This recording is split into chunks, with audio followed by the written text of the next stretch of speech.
This week on the Gadget Show Web TV, John is trying not to get lost with the Co-Pilot sat-nav app for the iPhone. I get you up to date with all the latest tech news, and Otis gets his groove on with YouTube music streamer tuberadio.fm.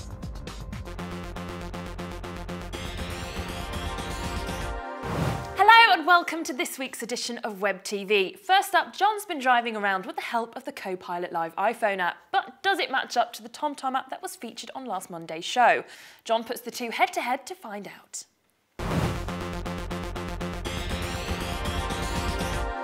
I recently tested this for the main show for an item on sat-nav devices that aren't actually standalone units but are incorporated into other things like media players, games consoles, or in this case, phones. This is the long-awaited TomTom app for the iPhone that comes with this special optional cradle that does several important things. It boosts the volume of the sound because there's an extra speaker in it. You can charge it through the power outlet in the car, and also it has a chip inside that boosts the rather weak iPhone GPS performance. So, pretty good, apart from the fact that it's all really rather expensive.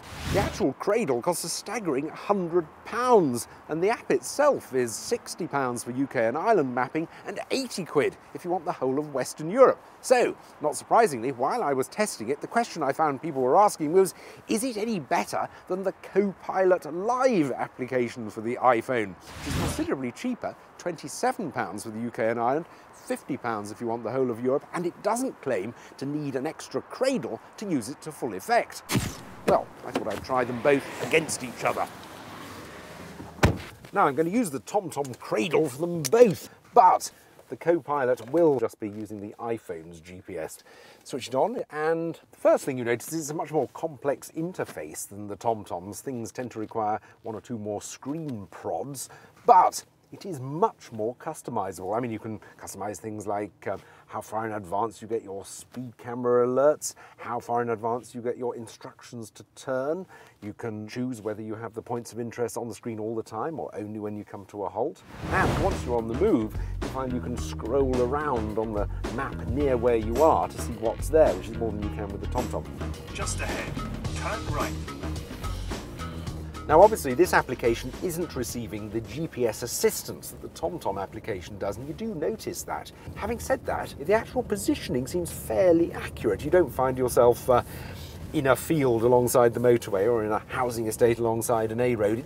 Take first exit at roundabout. Now if I ignore it there and carry straight on, let's see how it copes. Right, well, the instructions haven't changed on the left-hand side of the screen. I'm getting no verbal instructions. It's on visually, it's telling me to go left at a roundabout in 650 yards time. Well, I think I'm here. I'm going to go left anyway. Wasn't impressed with that. Let's try and see what happens if I go wrong again up here. So I've got another dual carriageway coming up. I've no idea which way to go. The map doesn't seem to have spun around quite yet. It's readjusting now. Well, it's showing me right on the screen in terms of visual representation. Well, I can't go right, it's dual carriageway, I've got to turn left. The next visual instruction is to turn back on myself to roundabouts in 100 yards time. Well, that's not really terribly useful. Let's see how the TomTom compares.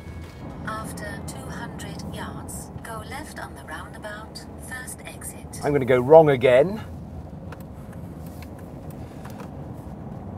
And slightly slower to reroute, actually. I'm coming up to this dual carriageway again. After 50 yards, turn left. And very clearly shows it on the screen as well, so that's good. So I'm going to go wrong again. See how I can go. Remember, the Co-Pilot here gave me no instructions at all. Turn left, then go right on the roundabout, third exit. Well, I wouldn't get lost there with the TomTom. Much clearer. Which of these is the winner, I think, depends very much on what you're after. If you're after value, then I think Co-Pilot Live wins. It performs pretty well, and the price is very reasonable. If, however, you're after the simplest, clearest and most dependable way of getting from A to B, and you can afford the really rather outrageous asking price of application and cradle combined, then I think TomTom wins.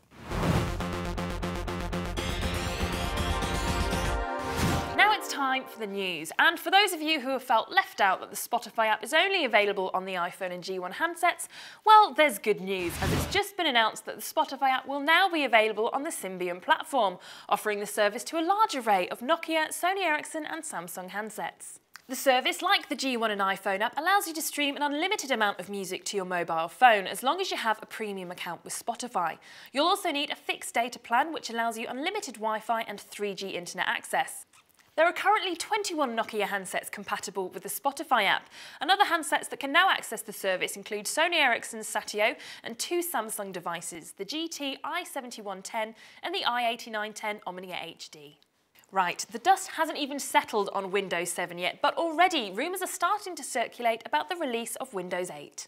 It's being stated that the next version of Microsoft's flagship operating system will arrive as early as 2012, fitting in with Microsoft's plans to keep significant OS releases up to 4 years apart. While the rumours are just speculation at the minute, it does seem to fit in with Microsoft's previous release history, and Microsoft are currently punctual with their OS releases. So keep an eye on the news pages of our website for further updates if you just can't wait till 2012. Right, now it's time for Otis to share some of his favourite tunes using a website that allows you to create and share playlists directly from YouTube.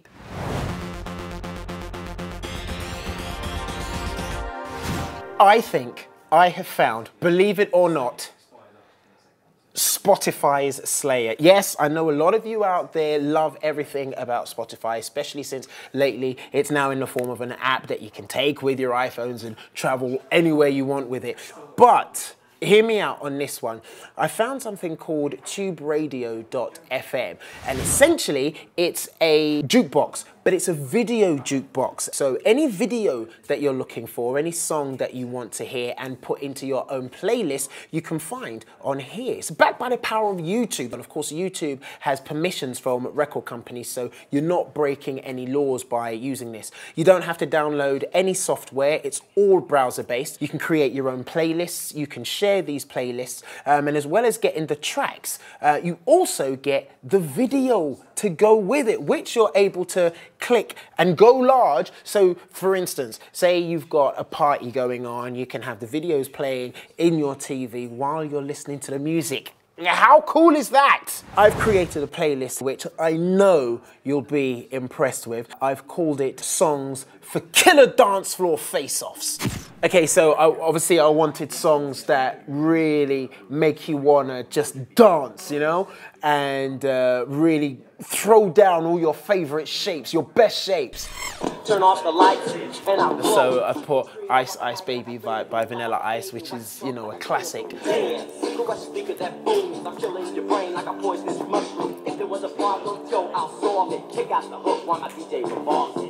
Can't Touch This by MC Hammer.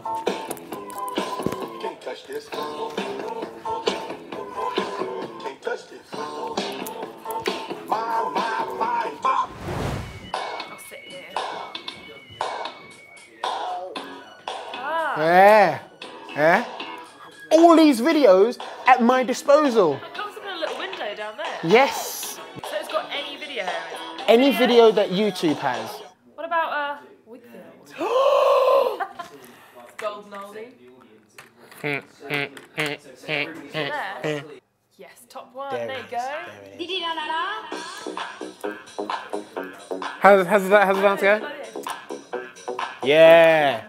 Nice. I really like this. I think tuberadio.fm is a fantastic idea. There are still some bugs in the system. Videos sometimes take a while to load. So if you are throwing a party, you're gonna have to fill the gaps with scintillating conversation. So don't just take my word for it. Please go out there, check it out for yourself, and spread the word. I really do think that tuberadio.fm could be the future of dance party houses. House dance parties, yeah. Well, that's all we've got time for this week, but don't forget to tune into the main show this Monday at 8 when we'll be showing you all the best tech for your winter sports holiday. In the meantime, be sure to check out our Facebook and Twitter pages for the latest gossip from Gadget HQ, and of course check out Jason's gaming page for the best upcoming games. See you next time.